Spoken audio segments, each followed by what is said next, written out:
to something in here. Oh, and I did try a new perfume. Well, it's not a perfume, oil. Oh, well, that could be also a culprit. If you're using something new and all of a sudden you're itchy all the time, it might be an But the allergic thing reaction. is it's an oil I've used before. It's sandalwood. And it has Oh, just so like a little bit of smell like a narcotic goddamn oil. hippie. I'll come smell it like a hippie at your house, Daphne. And you're gonna like it. Right. God. What is it? So what is it? It's like kind of like 5-6 weeks away, something like that. Oh my God, Yeah. Good morning, everyone. It is July 28th, 2023. Oh, And this year is flying by, even though it feels no, like we're dragging ass. really. I mean, it's like this. I thought I was going to get a lot more done this month, and boy, was I wrong. Well, that's because we keep getting distracted with side quests. Yeah, that's true. I've been on a lot of side quests lately. I've been, a lot of side quests here too. A lot of Oh shit. Oh man, that's what happens when when you decide to touch the glowing hexagon on the map. You know you're not supposed to. You know what that means, but you're gonna touch it anyway. So. You ready for this? Absolutely not. But hit it.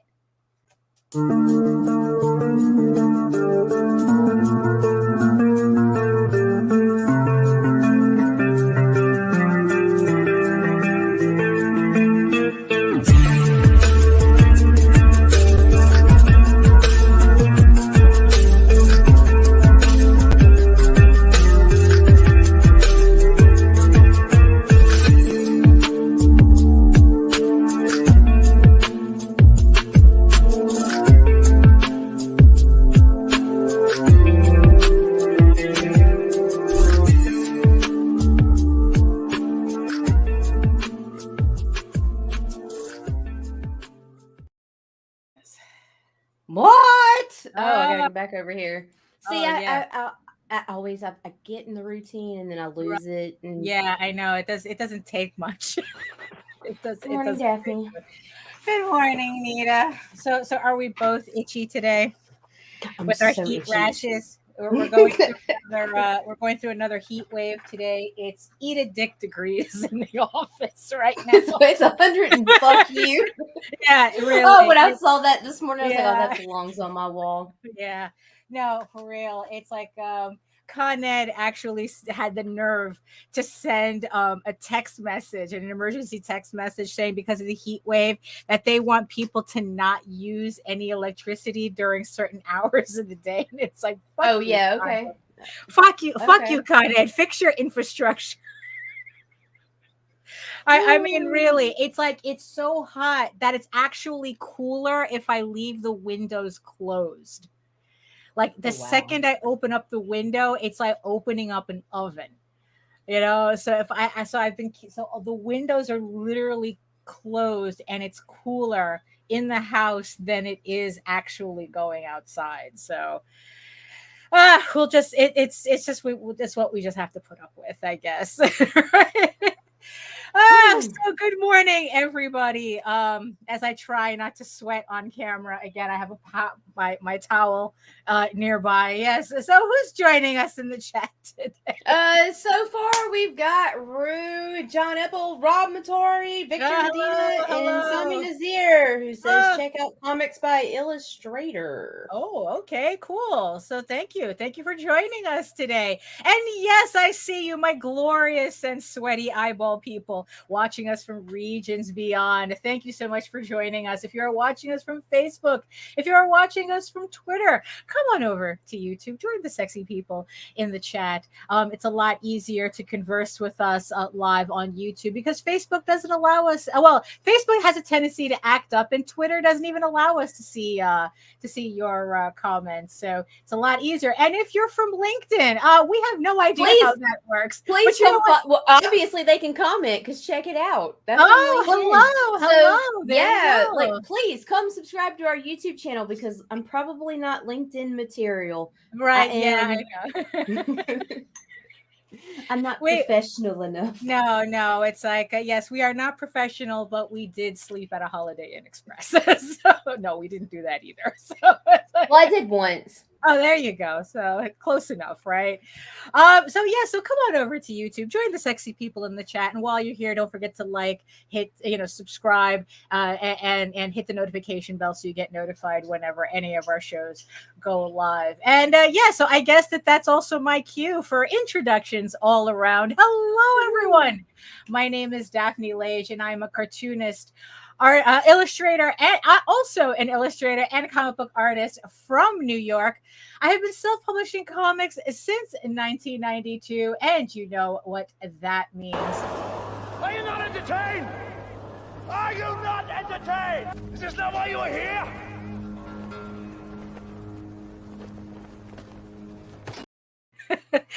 And I am known for the furry fantasy adventure Tall Tales.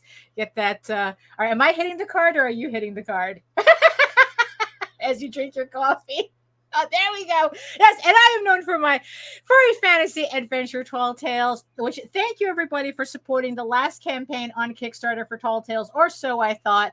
Just for everyone to know, the first batch of books are finally out at the post office. So if you supported our first full color Tall Tales campaign, the books, the first batch of books are out, and you should be receiving them next week. I'm hoping to get the rest of the books out and finish, close off the campaign officially by over the weekend. So by Monday, all the campaign orders should be out. So thank you so much again for everybody who supported the campaign. And speaking of campaigns, I am also known for my mature audience's medieval fantasy drama Eager Raven, Heir of the First Unicorn, which returns to Kickstarter next week, next Friday, already August 4th.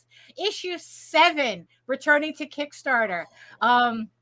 Crazy stuff. I just literally remembered that as I spoke it. It's like, oh my God, we're literally a week away from launching Eager Raven issue 7. So if you missed any of the previous issues, any of the previous campaigns, everything will be available on this campaign along with issue 7. So make sure you hit the link in the show notes below so that you can hit the notify me button so that you get an email from Kickstarter the second the campaign goes live. But we will also be doing a launch party next Friday as well. So you can join us there as well. But it's nice to just hit the notify me button. So go ahead and do that. I'd like to thank the 80-something people who have already clicked the notify me button to get notified. We could almost maybe let's see how close to 100, how close to 100 we can get before the campaign goes live. That'd be great. So thank you so much for that. In the meantime, you can read both my comics online at Tall Tales. That's TAILS online.com and egoworks.com, EGOWORKS, and you can check out all my videos on how I make my comics here on YouTube at Daphne Lage, Lage Art, which also simulcasts through the Indie Comics Network. And to tell you more about it, here's Nita, still trying, all itchy and caffeinated. Yes, so Indie Comics Network is a channel on YouTube, and we also stream simulcast to several other platforms. We try to bring you semi-daily comic book content, be it marketing, entertainment, or crowdfunders. Yeah, we try. Yeah, we try. And you can find everything where? IndieComicsNetwork.com. It's .com. Cut. We can't go through an episode without that. So, oh my goodness. So what's yes, no, yeah, it really Good morning, is. Rob. Good morning, Grant. Good morning, Grant. Good morning. Oh my goodness. So yeah, aside from being itchy and sweaty and all that, so what's going on with you, Nita? I am finished up the final edits on Roadkill Rampage issue 4. The proofs are in. We're just finalizing some stuff on that, and then we're getting them shipped out. Well, Tina and Rodney are getting them shipped out, right? Because I don't ever put my hands on books. I don't want that kind of responsibility, right? Yeah, I have children, and I see what I did with them. So yeah, no. Oh my goodness, yeah. So with great Kickstarters come great responsibilities. It's true. And I've got a couple more edits to hit, and I got some videos. I need to work on a new outro for the network. God, I'm just gonna combine everything into fucking. I know. I'm just gonna make up words. I can't word right yet. I need to finish this call. We don't English too well today. No. It's not my native language. Yeah, no. I mean, so like I said, I'm in the middle of packing up my crowdfunders as well. So like I said, the first batch of Tall Tales, or so I thought, went out this morning. It was the first thing I did this morning, was take that push cart to the post office. At least that's out. I'm hoping to get the last. I have like 19 more packages left to pack up. So I'm hoping to get that finished over the weekend. Also, Jose got the rest of his Oswald Chronicles books. For those of you who don't know, the first batch of Oswald comics for I was there, and I remember those went out a couple of weeks ago. What happened was that he had to get a reprint because around like 70 something books came damaged. So luckily the printer was able to replace it without a problem, and we just got the books the other day. So he is finishing up packing up the orders for Oswald as well. So yeah, so both those campaigns, hopefully everything will be out by the weekend, or a little over the weekend, so that by the time we launch Ego Raven issue 7, we'll have a nice clean slate to start with all over again. So yeah. Oh, and speaking of campaigns, let's see. I know that we have some housekeeping to do as well. So yeah, what do you want to start off with? So okay, so real quick, of course, the Ego Raven is, all these are Kickstarter unless I say otherwise. In fact, I think today it's only Kickstarter. Ego Raven Heir of the First Unicorn, issue 7. We've got, and also don't forget that Krista Crawford has Sky of Thorns. If you back that along with Ego Raven, Daphne's got some treats for you. So now remember, this is launching at the same time as Medieval Unicorn Viking Slut, not with Ego Raven issue 7. God dang it, Nita. Okay, just to I know too much. It's very confusing because she has been promoting this campaign for the past 2 months already. So no, it's okay. It's okay. So yes, so so go ahead, Nita. Go ahead. I don't care about anything else right now. Right. Well, let's see. No, okay. So we have the Oswald Chronicles from J.D. Calderon, The Light That Attracts. That so we got Knave of Hearts. That's a 39-page premiere issue. That's by Sarah Webb. Nina Daisy Aberlein has The Lusty Dragon Mistress. William Russell has Psycho Sal issue 4, and Isaac Fox has the Cremisi of issue 5, or the Cremisi 5 event. Right.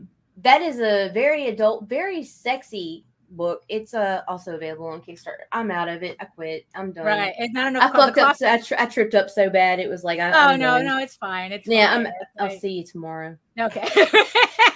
Well, also to remind everybody, I will be at Baltimore Comic-Con September 8th to the 10th at the Baltimore Convention Center, Baltimore, Maryland. I will have an Artist Alley table where I will have all the latest issues of Ego Raven and Tall Tales, and some rare furry sketchbooks if you want to pick that up as well. We're gonna have a fun time there. So if you happen to be in the area, come on down to Baltimore Comic-Con and come say hi. Come say hi and see how much of a weirdo I am in real life. I do have one more thing I want to talk about. Okay, sure. Real quick. Okay. Heroes for Causes, if you're in the New Jersey, New York area, is hosting an event on Saturday, August 12th at noon at Jay and Silent Bob's Secret Stash. Oh, that's out in Jersey, right? In Red Bank. So everybody out in that area, you want to go help the kids, they're going to have cosplayers, all kinds of things going on. Okay, there. Cool. Also, speaking, since we're doing the Kickstarter run right now, there was one more campaign that just launched this morning that I just wanted to put a little shine on, because I have been thank you. Flattery gets you everywhere. What's up, Facebook user? Yeah. Because Facebook sucks. Okay, that's why we tell everybody to come on over. Come to YouTube. Yeah, exactly. So there was this one more campaign. Hold on, let me just refresh this. that launched this morning, that I thought that, just to share it along. So Art of War is a American manga style comic that launched this morning, and it is by Pam Yan, and I don't know if Aaron Braxton is one of the contributors, but she's also done work with Kaifi Studio as well to do this book. So as you can see, it's an American manga style comic. I think it's about it's like how people fight, how these characters can fight by drawing their weapons, literally drawing weapons, and they come and the weapons turn real when they draw it. So it's just kind of like a weird concept. This is a 200-page trade paperback. And it's like, it just, I don't know, it just looks really interesting. Just thought I'd give it a little shine today because it did just launch. They had been, I know that they had emailed me a while ago, and like an asshole, I didn't answer. So I figure I helped make up for that by an asshole or just busy. Yeah, that too. Just busy. So I figure I just put a little shine on the book since it did launch today. I do wish them a lot of luck, and they have, I think, like 32 days. They are running the campaign for 32 days. So like I said, it's on Kickstarter right now. So just give it a little love, along with all the other campaigns that we are listing, that we are mentioning in the show as well. Good morning, William. Hey, William. Yeah, no, again, that's why we tell everybody to furlough. That's an old school, Daph. I know. Welcome, our fellow gray muzzle. So yeah, because I gave Nita copies of the issues of Furlough that like she was gonna pay like premium on eBay, and I go, no, I think I have those issues. You can have them. So that oh man, yeah, those were the days. Also, it's like, just speaking of Furlough, what's funny is that for the longest time, Ellen Winkler was publishing Furlough, which is a furry anthology that originally started with Antarctic Press, that she had was printing it through Radio Comics for a while, and now it seems that they made an agreement recently, and Antarctic Press will be returning to publishing Furlough in the very near future. So why hasn't maybe I need to follow people again. Sorry. Yeah, probably. So Furlough, for those of you who missed having a furry anthology to read, Furlough will be returning to Antarctic Press and back into publication. I don't know when they're going to start doing that, but I guess if you want to know more, follow Ben Dunn and follow Antarctic Press. Follow Ben Dunn again. Yeah, so so that you know more about when that comes out. So I thought that was pretty interesting as well. So what's really funny is that last night, Jose comes home and he goes, so what happened this time? And I go, what are you talking about? And he goes, I saw the name of your show for tomorrow. And I go, what's the name of the show? Comics. All right. It's like, I don't know. What's the name of the show? And he goes, something about fuck comics or something. And I go, no. Some days I do feel like that, though, Jose. It's like, no, what usually happens is that Nita just makes up titles as she makes the StreamYard, because we don't know what we're talking about until we actually go live. And then she changes the title accordingly. Because the after YouTube channel has to look professional. Yeah, I know. It's StreamYard. like, yeah. So an interesting article that I had wanted to talk about. One of the articles. Actually, let me just bring this up. So San Diego Comic-Con was last weekend. And there was a lot of concern about how the writer's strike was going to affect San Diego Comic-Con because it's pretty much the celebrities, no celebrities showed. There was no celebrities. I think like Marvel and DC didn't show up. They didn't have booths there. That's kind of like the extent of what I knew about like it. the small press people.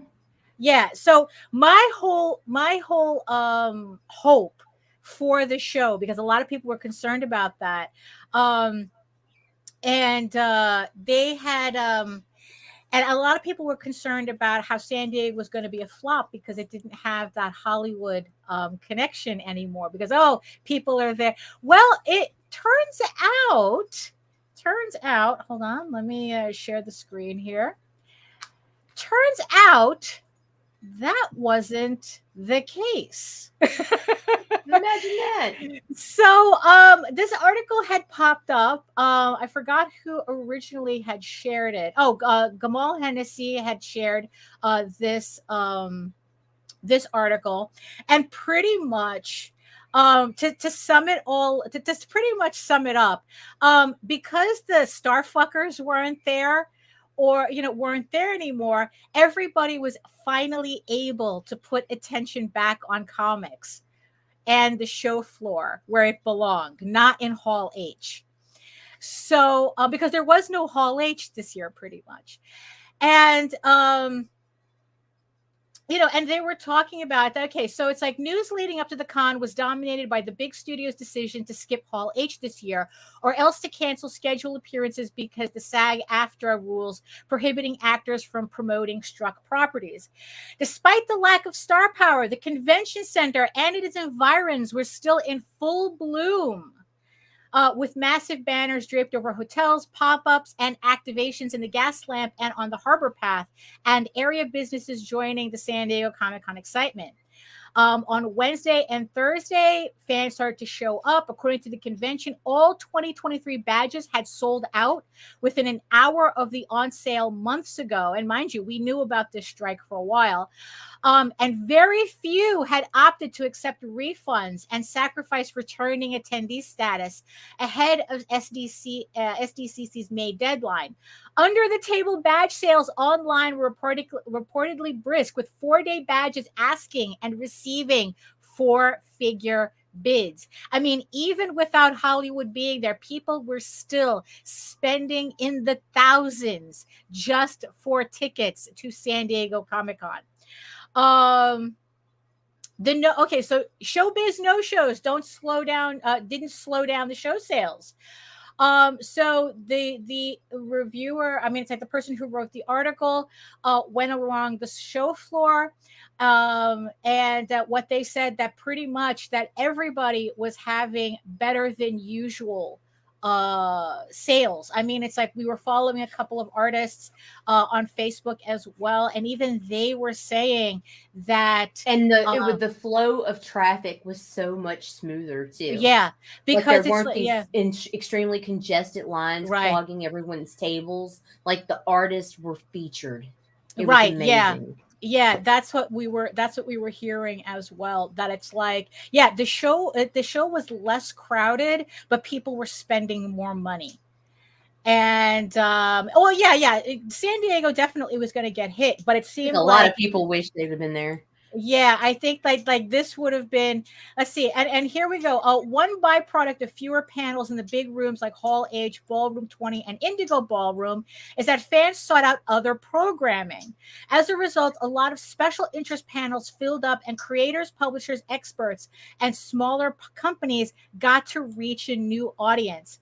Even the academically oriented panels held off-site at the San Diego Public Library that is unfortunately the site of a lot of tents and encampments. Oh, now I get it, because San Diego, California does have a very high homeless rate, so that's what they were talking about.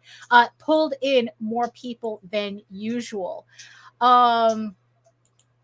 I'd say one sign of how well this year's show landed with fans is that Sunday's afternoon's Comic-Con Talkback panel, which is usually the place the most vocal critics of the show go to complain to the organizers, was a virtual love fest. The main issue with SDCC is the ongoing challenge of improving accessibility for fans with disabilities, but even those concerns seemed a bit more muted this year. One programming official observed afterwards the Hall H and line management is usually the biggest sore point for attendees. This year, for better or worse, it was a non-issue.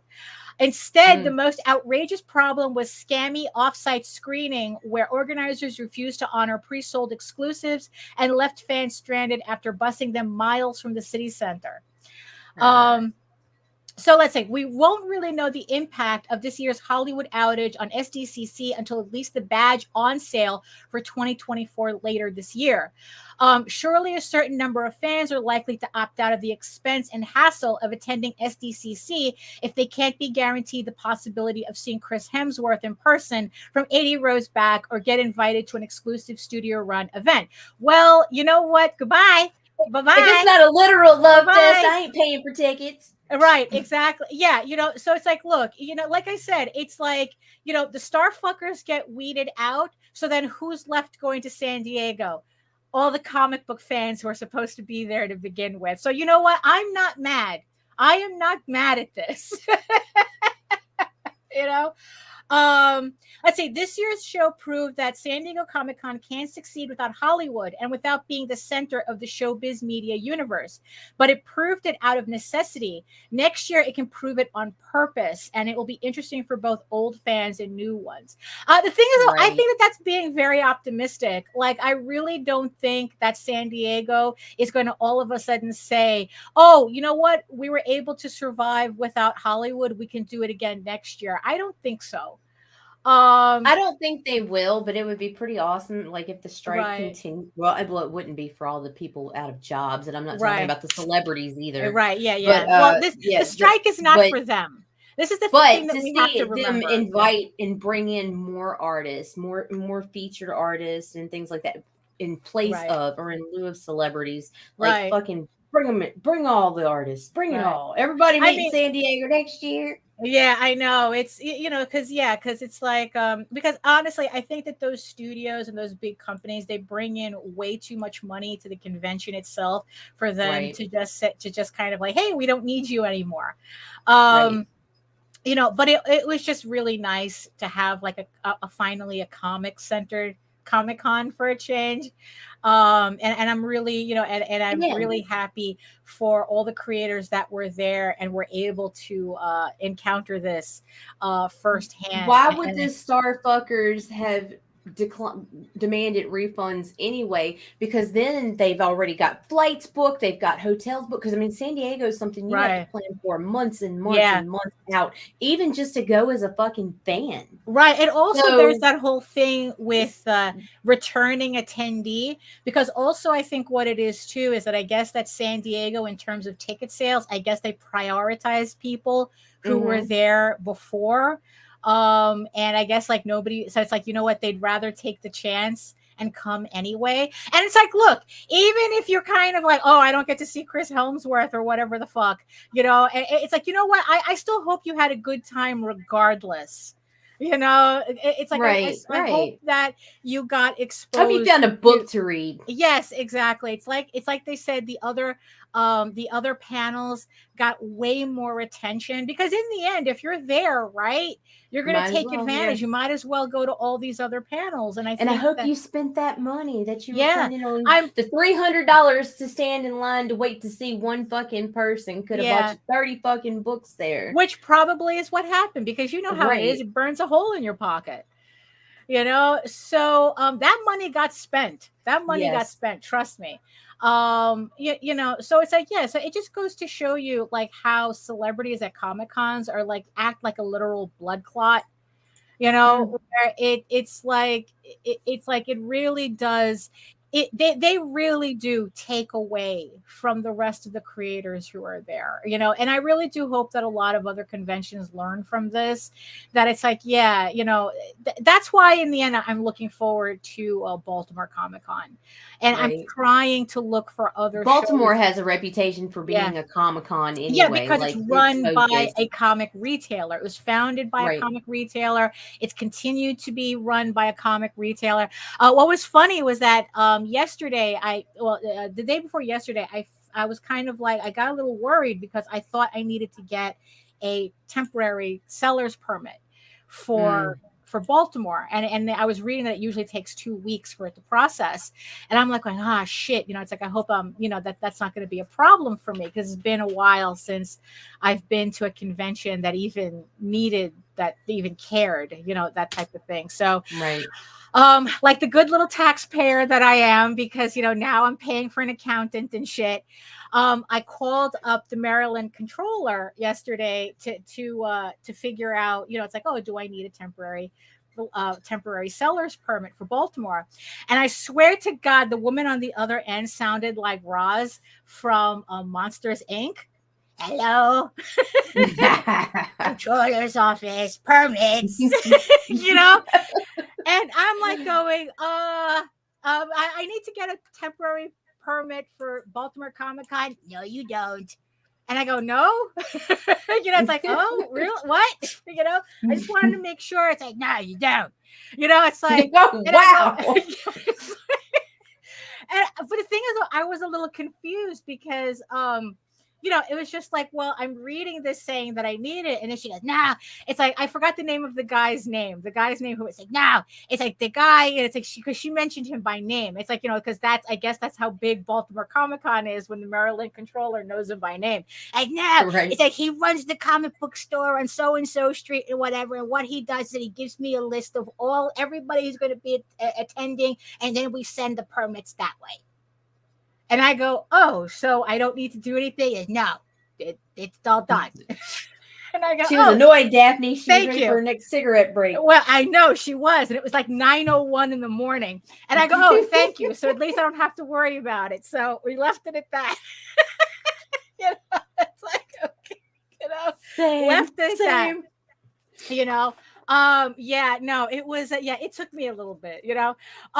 So at least for Baltimore, although I do have to collect sales tax, according to what I read. I couldn't find like a list of exemptions or something. So what I ended up doing was making a chart that has like what I'm selling my books for, whatever sales I have, and then what they cost with the sales tax in it already, because I already did all my signs, so I'm not going to change that. But it's like what really annoys me is like, oh, I'm going to have to bring change.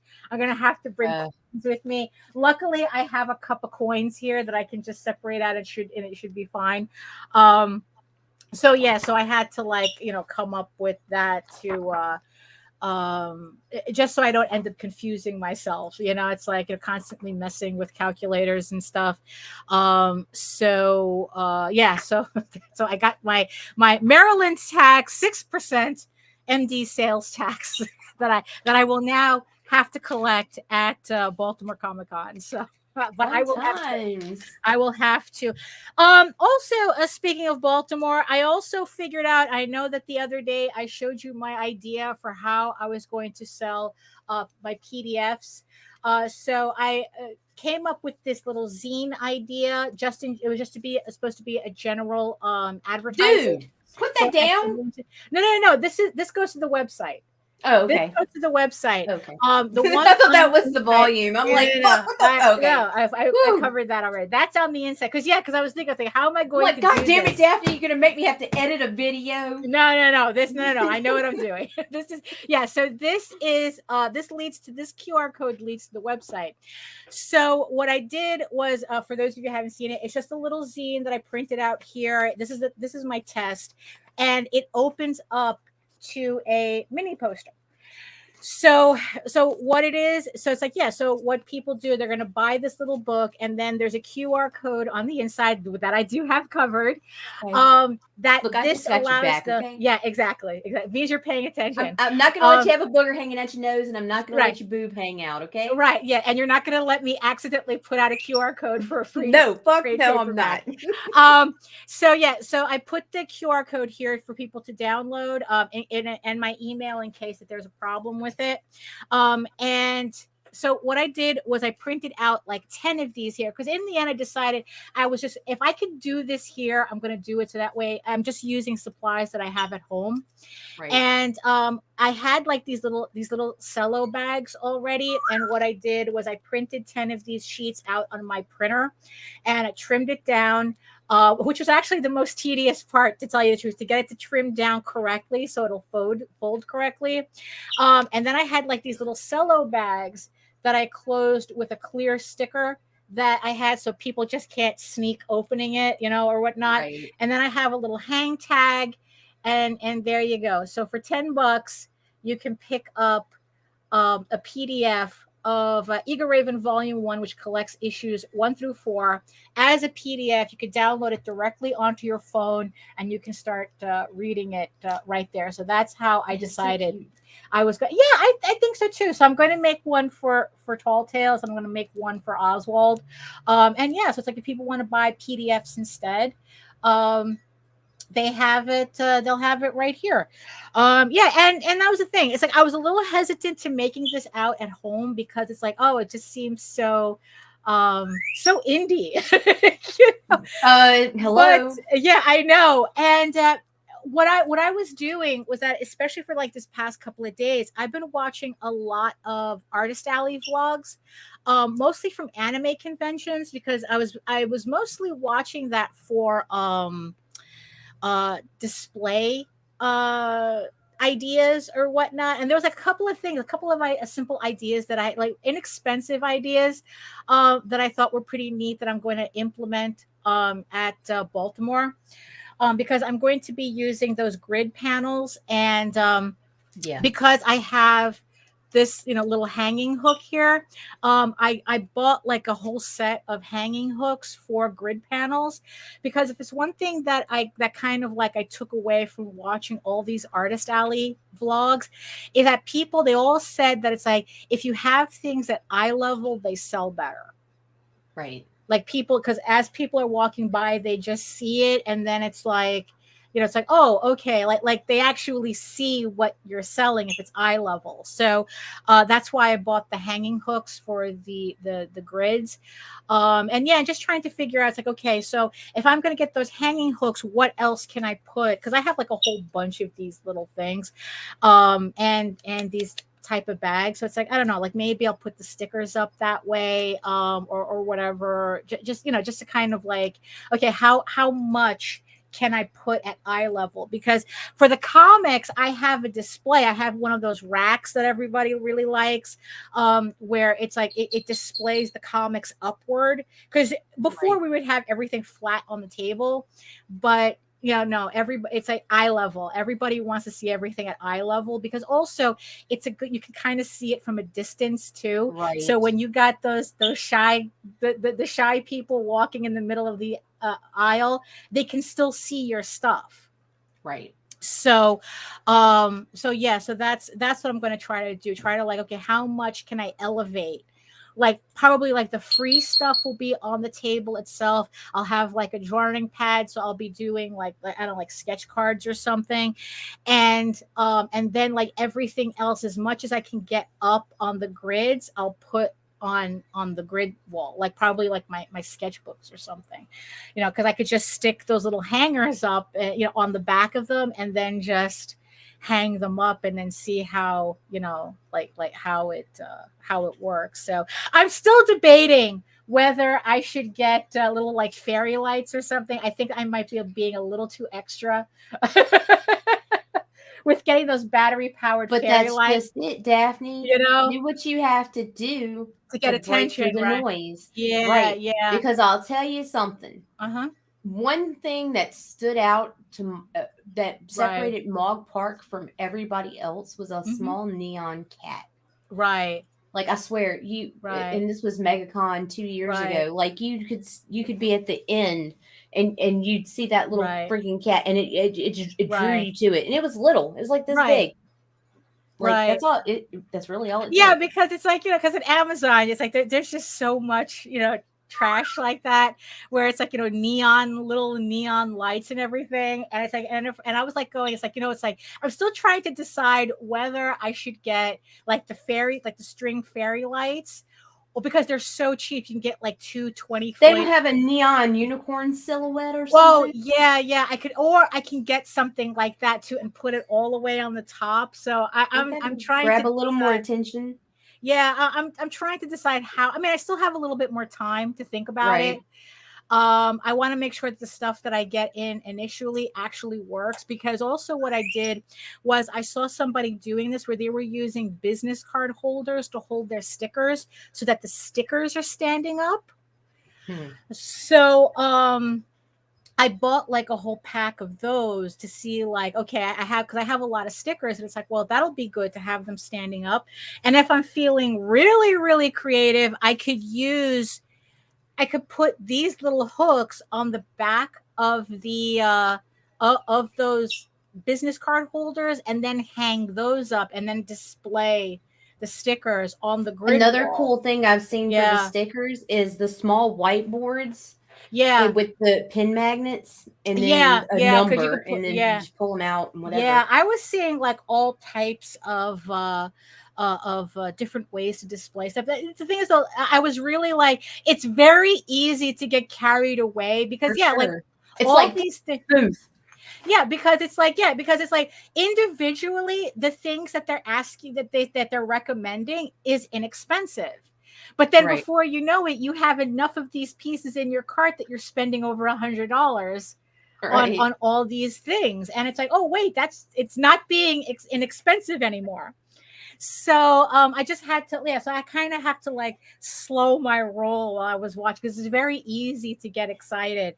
And I do have to say, one thing about a lot of these Artist Alley videos, I swear to God, it's like, if I had, like, really, all it takes to be an Artist Alley vendor nowadays, and honestly, and I'm not saying this to be derisive or anything, honestly, I think it's absolutely like amazing that now, as we speak, in the year of our Lord 2023, if you wanted to start selling at Artist Alleys, all you need is a color printer, some really good paper, and a cry cut machine. And you're good to go. And I'm like going, holy shit, it's like, it's like, if I had access to these machines when we were starting out in 92, I mean, it's crazy. I mean, it's like, when I say that POD changed the game, I mean, really, you guys don't understand. You guys do not understand how it really made this easy. It really made doing comics, doing Artist Alleys so accessible. Like, it's like, look, what's really ironic, right, is that the biggest my highest viewed video on my YouTube channel, I think it's almost at like 10K views, is how to make bookmarks for Artist Alley. Nice. And it was literally me taking prints, cutting them out, and laminating them, punching holes in them, rounding the corners, and then putting a tassel on it. That's all it is. It was literally like cottage industry, homegrown shit. And that is my highest viewed video on my channel. And it's like, and that's what I was doing for a while. I was making bookmarks and selling those bookmarks, and they would sell like crazy. I would do a little fan art bookmark. I probably should go back to doing that, honestly, because now they have laminating sheets for bookmarks. So now I don't even need to sit there cutting out, and rounding corners. I could just buy the laminating sheets and we're good to go. I probably should start doing that if I'm going to do conventions more often. Maybe And I don't want to get sketch carried bookmarks away. would be a little bit cooler Oh, than yeah, just no, creating I have sketch the tricks. no, Yes, that I there you have. go. I have the setup for that. I have the sleeves for sketch, and I have the cutouts. Actually, I probably should bring that with me to Baltimore because they're nice and small, and and it's like, and just doing bookmarks are really quick. So to do like Right. fan art It's like the bookmarks. trading cards, but with Yeah. purpose. Right, exactly. So yeah, so I'm going to probably, I'm going to find my stash and probably bring that to Baltimore as well. Because because it's like, yeah, I don't want to get too carried away with, like I said, watching all of these Artist Alley. Yeah, so it's like, yeah, so Kryka. And also here's the thing too, right? Because I remember this transition when we used to do Artist Alley like back in the 90s and in 2000s, and now where it's like, yeah, where people would do like little laminated like charms and stuff, and they would be cutting them out and whatnot. Now it's so easy to get them manufactured. I don't think anybody like doesn't do that. Like, it's like I watch these videos and it's like we're talking about like these kids, they're just graduating high school, they're doing Artist Alley for the first time, and they're getting fucking enamel pins made. Right? They're getting acrylic charms made of their fan art to sell at anime conventions, and it's like, holy shit, like that's just how accessible this stuff has become, and it's very exciting. Well, it's very exciting, but also at the same time, it's like I just kick myself going, I think back in my day, we had to print out 1,000 books. Yeah, no, 3,000. Whatever. 3,000. God dang it. Yeah. In order for us back in the day, in order for us to have books to sell at conventions, we had to commit to 3,000. And it was only offset printed. That's it. It's like you had to have that capital. Now it's like you can literally just buy one. And as you can see, I just got the other day, I got my proof copies for issue 7 of Eager Raven, and which means that we are officially ready to launch next Friday. And yeah, I couldn't have done this. Like, if I could, it's because I paid $150 to get one proof copy. Or something like that. Like, I know that some places now, they still charge you like $75 or $25 for a proof copy. The printer that I use is like, oh, just give me one. It's like, yeah, here, and here you go. It's like, it's whatever the cost of the book. Usually I still buy a bunch. Like, I took advantage of a order that I had to place for backstock. And I said, okay, give me 10 copies of issue 7. And here it is. So I would flip through it on screen, but this is as far as I can go because this is a very spoilery issue. So so if you want to know what's going on in issue 7, you definitely have to support the campaign when it launches next Friday. So I'm very happy with that. And yes, I am not going to be rude about it. I will not have issue 7 at Baltimore Comic-Con, even though the campaign will be over by the time I go there. So if you want to get issue 7, you have to support the campaign. I will not have copies available to the public until all my Kickstarter pledges have been sent out. However, I think you should do the same thing that you did with the little folds for issue 7, and that way they can receive issue 7. All right. Well, what you got it? You did it already? No, I didn't. I'm just showing off the books. Everyone knows what you're talking about. But don't worry about about being fancy and folding it and stuff, because it's just for the one issue. Just do the fucking 2-sided fucking print, like Ego Raven issue 7 QR code, but you can't get it until after. So after the Kickstarter's fulfilled.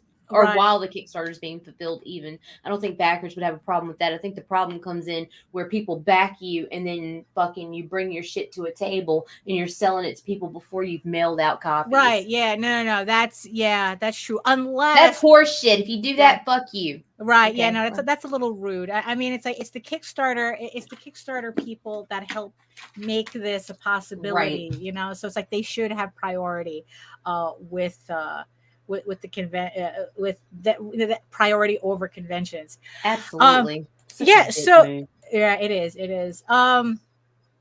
Yeah, so that was the thing. So I was watching these Artist Alley, and yes, I highly recommend, if you want to kind of like see what's going out there, like in terms of displays and whatnot, and better ways you can display your work. Now, mind you, most of the videos that I have been watching are for, like, they were mostly like people selling fan art type stuff, and anime tchotchkes, and stationery. I don't think I watched one. I found one comic book person yet in Artist Alley, but you can apply a lot of it. I mean, it's like, look, there's a lot of people, even in our own circles, they post their booths. I love it when people post their booths up on Facebook or whatnot, and you get to see what they're doing. I mean, Rob Multari has an intense table display. I mean, it's like he has his 2 tables, and it's just like so much going on. But those racks, definitely I would recommend, because yeah, like I said, the one thing that I got out of it is eye level. That's the one thing that I learned. Eye level. As much as you can put on eye level, do that. Yeah. The Lone Wolf thanks you. Thank you, sir. Thank you. Yeah, I mean, considering that everyone's doing conventions now, so I figure, I talk more about it. So yeah. Something else beautiful happened at San Diego. I just want to give them a huge pat on the back. What happened? What happened? There was an artist who is actually a fantastic artist, but they decided to take shortcuts and start using AI to create more art. Mm-hmm. And guess what happened? San Diego booted them. Really? Yes, they were booted from the fucking convention. So yeah. Wow. I mean, but the thing is, though, it's like, was it because that they were just bringing AI work completely? Because they were selling AI. Oh, it was so they weren't even. So it wasn't even their own artwork or anything. Yes, the best part was after is when people were taking pictures of the empty booth. That's really funny. I mean, look, pack up and go home. Yeah, that's the stand. That's the stand that has to be taken. Yep. I mean, it's like, and it's really sad though, because it's like, I really do resent the fact that this is this could be a really powerful tool. Absolutely, for an artist, but not unless they kill it and start over. But not the way it was developed. No, not the way that they're doing it, and it's like, and I really, really resent that, because it's like, I see the potential just as everybody else, right? But not the way. Not the way they built it. No. I mean, it's like they built it on the backs of thousands of artists that they are literally planning on displacing. Why hire Art Germ when you can get the AI to imitate his style? Why hire Loish? Why hire, anybody? When I can just get the AI to do your style. And what's bad, what makes it so sad is they were a good artist. Like, I went and looked, I scoped them out after, because I get obsessive like that. It's part of my fucking disorder. So I fucking go and I internet stalk them, and I'm like, why the fuck did you do this? Do that. Yeah, I mean, it's like, it's really. Because like I said, it's like there's a friend of ours who's trying to train a closed AI to be an art assistant for him. And I'm really curious as to like what results he's going to get from that. Right. And and it's just like, and I just kind of resent that this was I cannot support the foundation of this. And it's like, and it's like, look, and the stand has to be taken.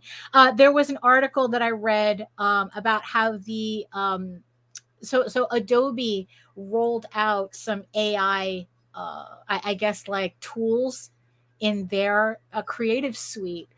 And what happened is that a lot of the people who work at Adobe are really, really concerned about Adobe trying to make AI a standard in the creative suite, because it's like, bro, you're literally destroying the industry we are the leader in.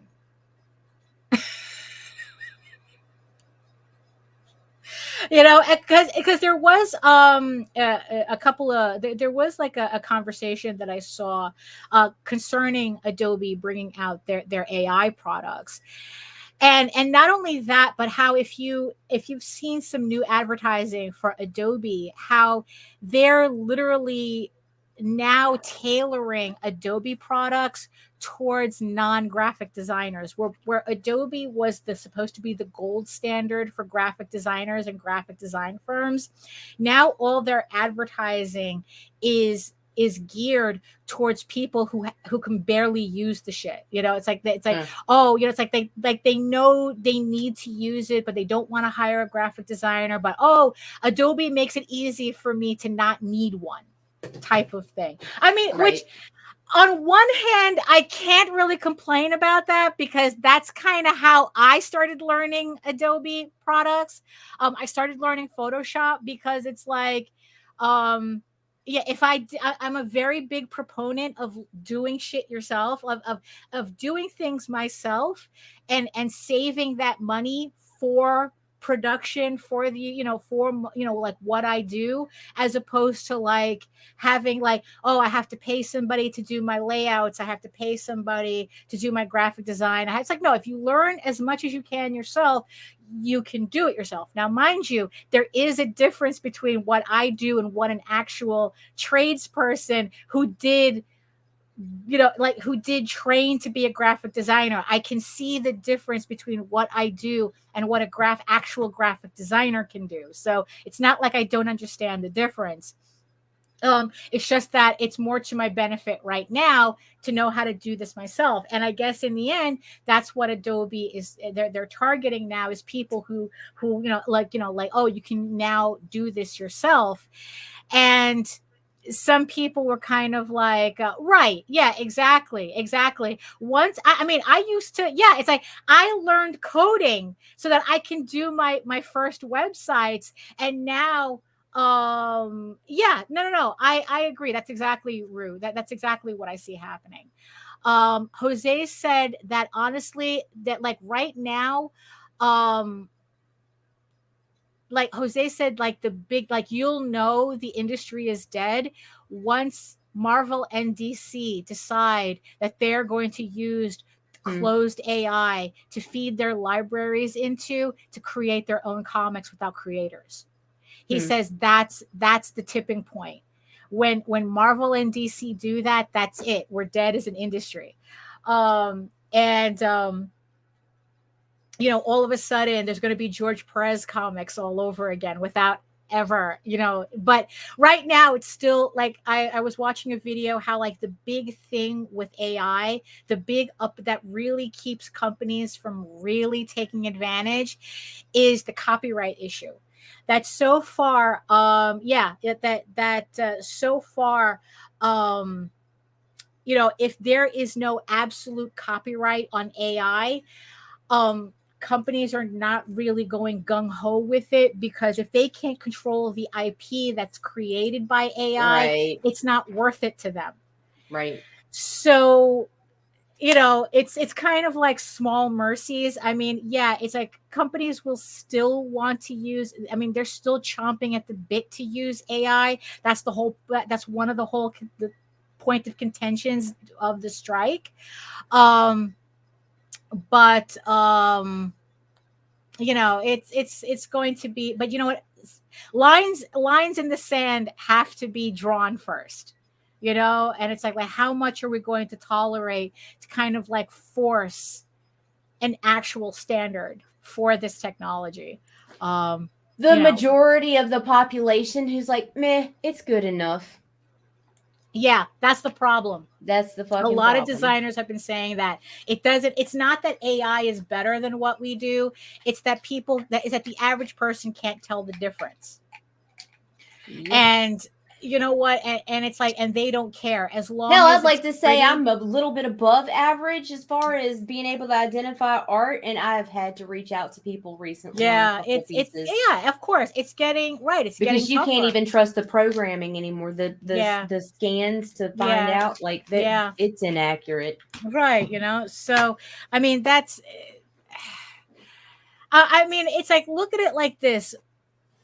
It's like, if all it takes, there was a book that recently came in. I waited like fucking 3 years for this book, and I was so fed up with it that when the book finally came in, I just tossed to Jose. I was like, here, it's like, if it wasn't for you, I would have just put this straight into. That's how I feel about Jose Garcia's Lumina Vox. Yeah. Oops. Wait, yeah, that's how I feel about a certain campaign I've been waiting for. Right. So I gave it to Jose, and he was like going, you know, and he had looked through it. And do we still have to edit the video afterwards? Yeah, I'm gonna totally edit this video. Y'all go ahead, snitch on me now, because I'm gonna cut that out. Right. And you know, and he says, like, you know what? It's like, I don't understand the popularity of this thing. And I go, what? And he goes, there's nothing really to it. Like, the artwork's pretty, but it's like, it's just so vapid. Like, there's like this, there's no real story. And I go, look, that's kind of like the issue with AI.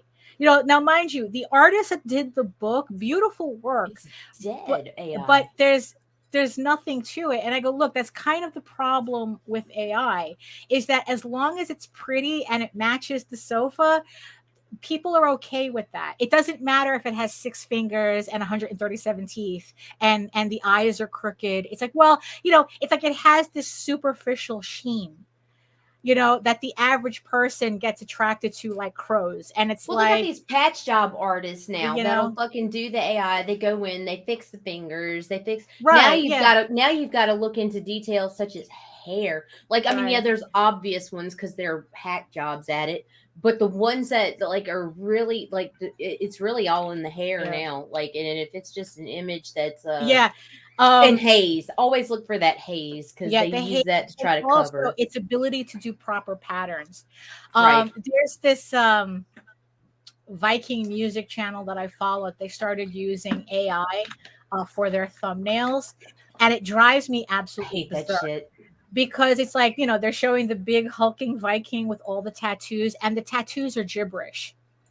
Like the tattoos aren't even like any design at all. There's no, I mean, it's like, you know, like tattoos are very specific, you know, like, you know, Celtic and Viking inspired tattoos are very elaborate, very specific, but you can tell there's a design there.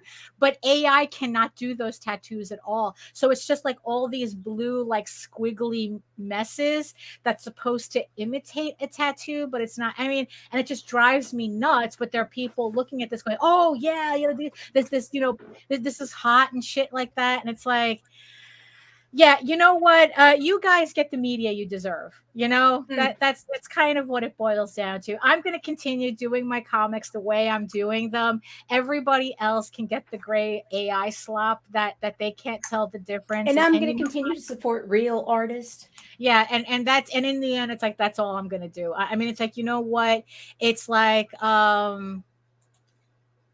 yeah, you know what, that's kind of like but yeah, but San Diego, it's nice that San Diego did have a line in the sand with that, and you know, and I'm kind of I wish Kickstarter would, but I guess not, you know. So hey, can't have everything.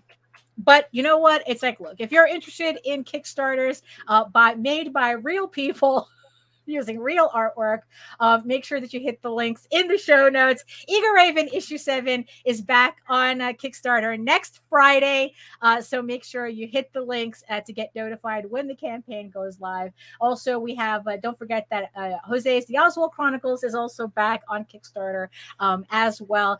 We just don't know when, you know, he's full of surprises. Could be tonight. Make sure, could be tonight, could be tomorrow, could be next week. We're not sure yet. I think he's just waiting for it to be approved. I'm not sure. And so the link is also, it is in pre-launch right now. So the link is also in the show notes. So I guess we're a little past the top of the hour. Do you have, we're kind of a little all over the place. I think I've said enough. Yeah, I think so too. I've said enough. Naughty. You know? You know what? No, honestly, you know what? I don't even care. It's fucking true. Like, bro, okay, come on, man. Like, you can have an excuse for 6 months, a year out, whatever. But goddamn, dude, y'all put your fucking books out. Don't. When somebody backs you, fucking, they're expecting a product, and within a reasonable amount of time. Like, I don't like being kick-startled in the respect of backing something. Of course, I've only had that problem one time on Kickstarter. Usually this problem happens on Indiegogo. Back the fucking campaign and then forget it even fucking exists. And the artist kind of mostly goes off and diss the fucking peers. And then all of a sudden they're posting all these fucking updates. And it's like 2 years later. And I was like, why does that look familiar? Oh, you motherfucker. That's where I'm at right now. And you know what? I'm not going to edit the video either because facts are facts, man. Right. It's been that's years. true. That's true. I mean, it's like when me saying that you will get my book within a couple of weeks after the campaign closes, that shouldn't be a selling point because very few people do that. That shouldn't be a selling standard. Point. That should, and in fact, it is for people I will back now. Like, so seriously. It's like, I find that, I find that obnoxious. I mean, you have to be a very, very particular artist for me to like, well, yeah, I'll wait 3 years for your book. But you know what? Even then, I mean, it's like Arthur Adams put out he had a Kickstarter because I think he had like Flesk is putting out an Arthur Adams collection. And we're actually waiting for that to hit retail stores. We're not supporting the Kickstarter or nothing. It's like, you know what? So even like Arthur Adams will not get us to support his Kickstarter. Right. So, you know what? Yeah, it's like I'm kind of done with it. It's like if I know that it takes you a year and a half to put out an issue, sorry, not sorry. Plan your shit out better. I'm sorry. No, I'm not.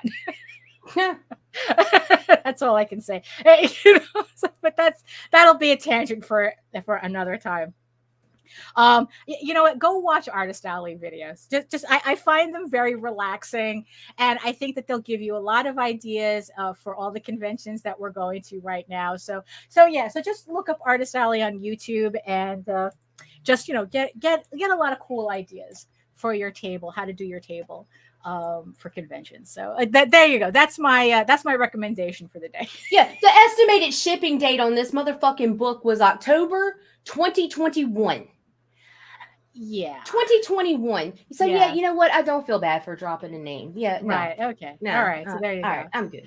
Yeah. Okay. So so thank you so much to everybody who joined us in the chat. Thank you so much for joining us. Thank you so much to my eyeball people who are watching us, on this sweaty Friday. Like I said, it's hot as hell in here. And it's actually cooler because I have the windows closed. I mean, if you could believe, it sounds backwards. It's like, yeah, I know. I am very glistening right now. That's hot, Daphne. It is. So no, I want my money back, John. Right.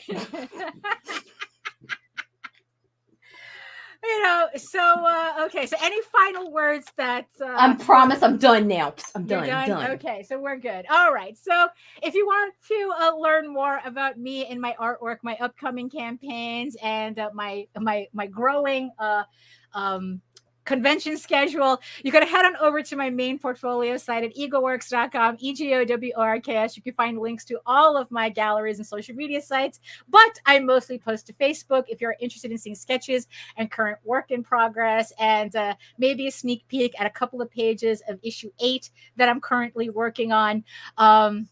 what little I can actually preview on these issues, because like I said, they're very, very spoilery. And remember, you can also catch me here on YouTube for all my videos on how I make my art and my semi-weekly art live streams. I might as well just call it that. My semi-weekly art live streams. Wednesdays at 4 p.m. Eastern, 2 hours of me just drawing and doing more talking, but doing some actual live drawing for your pleasure. So yes, you can join me. There as well. And in the meantime, you can also read Eagle Raven, Heir of the First Unicorn, for free if you want to get to know my unicorn princess before the next campaign launches next Friday. You can read it for free at my website, uploading every day, Monday through Friday. But if you prefer your fantasy to be more of a furry Lord of the Rings adventure, follow the link to Tall Tales, TAILSonline.com. And not only can you read the first 20 issues of Tall Tales for free, but you can catch up on the latest story arc, Tears of the Mother, which is also currently uploading Monday through Friday. So thank you again, everybody, for joining us on this very sweaty Friday. I hope you have a very good weekend, and make sure you stay hydrated, because it's going to be a long weekend with this heat. I'm just waiting for take care of yourself. You stay safe. Yeah, you stay safe. That's for sure. Yeah, because it's now. Are you in California? It's fire season. No, but then again, we had. Half the world's on fire. Canada's on fire. California's on fire. Jersey's on fire. Everything's on fire. Everything feels like it's on fire right now. So yes, everybody take care of yourselves. Because I'm just waiting for Jose to get out of bed so he shuts off the air conditioner in his room so that I could finally turn on the AC in the living room. So, it's, because fuck Con Ed, that's for sure. So thank you, everybody, for joining us. And in the words of the ancients, very sweaty ancients, eat your food, moisturize, mind your business, literally and figuratively, and do the work. Because when you actually do the work, you never have to fake any of your accomplishments. Thank you so much again. We'll see you on Monday. Ciao. Peace. Saying, live your motherfucking life. You got to get your motherfucking hustle. Understand niggas is going to hate you regardless. Get that out of your head, that fantasy world where niggas ain't hating on you. You got to be grateful. You need haters. What the fuck is you complaining about? What the fuck do you think a hater's job is? To fucking hate. So let them motherfuckers do their goddamn job. What the fuck is you complaining about? Ladies, if you got 14 women hating on you, you need to figure out how the fuck to get to 16 before the summer get here. The fuck is you mad about? Fellas, if you got 20 haters, you need 40 of them motherfuckers. What is you complaining about? If there's any haters in here right now that don't have nobody to hate on, feel free to hate on me. Sit back there and say my hair ain't luxurious when you know it is, bitch.